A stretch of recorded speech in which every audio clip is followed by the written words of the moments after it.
Bienvenido a La Escarcha, un día más. Hemos terminado con el libro de Jonás, estos 4 capítulos, pero me gustaría en lo que resta de semana que aprovechemos el tiempo devocional de La Escarcha para meditar en algunas cosas. Hay muchas enseñanzas, muchas lecciones que nos ha dejado este libro, y aunque volvamos a incidir sobre algunas de las cosas que hemos visto, me gustaría que lo aprovecháramos y que lo pensáramos y dejarte algunos pensamientos, algunas reflexiones en estos días que quedan de la semana.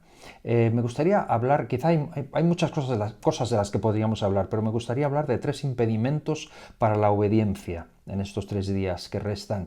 El primero de ellos, hoy quisiera hablar de lo que yo llamo el bienestar personal del profeta, porque Jonás muestra verdaderamente, al final siempre termina haciendo la voluntad de Dios, pero muestra serios problemas para obedecer a Dios. Y creo que uno de los grandes impedimentos es esta búsqueda de su propio bienestar. Cómo le gusta a él buscar su propia prosperidad, su propia felicidad.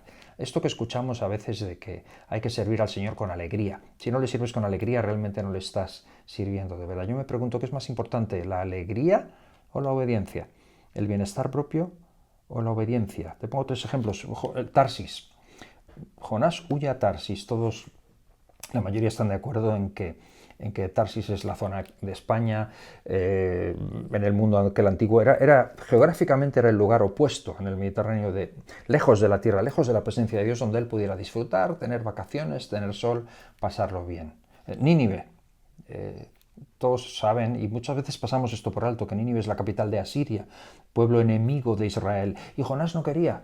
De hecho, muchos comentaristas están de acuerdo en que este es el motivo principal por el que Jonás huyó. No quería que Dios tuviera misericordia de un pueblo que eran enemigos de Israel. Máxime cuando Dios después va a usar a Asiria como mazo, como instrumento ejecutor del castigo de Dios contra Israel.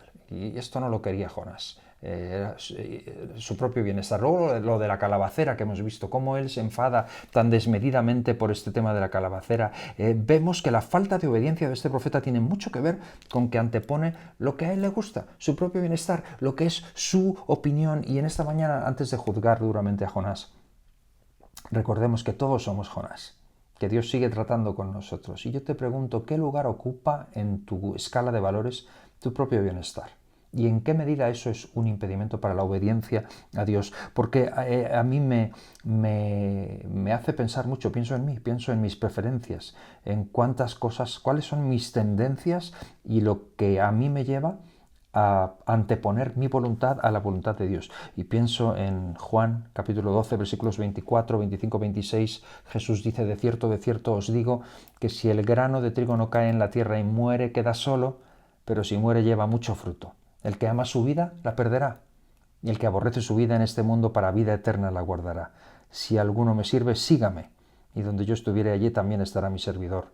Si alguno me sirviere, mi Padre le honrará. Ojalá que aprendamos de Jonás lo importante que es obedecer a Dios, incluso si lo que nos pide va en contra de nuestras preferencias, de nuestras apetencias y de aquellas cosas que para nosotros son importantes. Son aquellos que se niegan a sí mismos, los que verdaderamente siguen a Jesús, los que están capacitados para ser sus discípulos.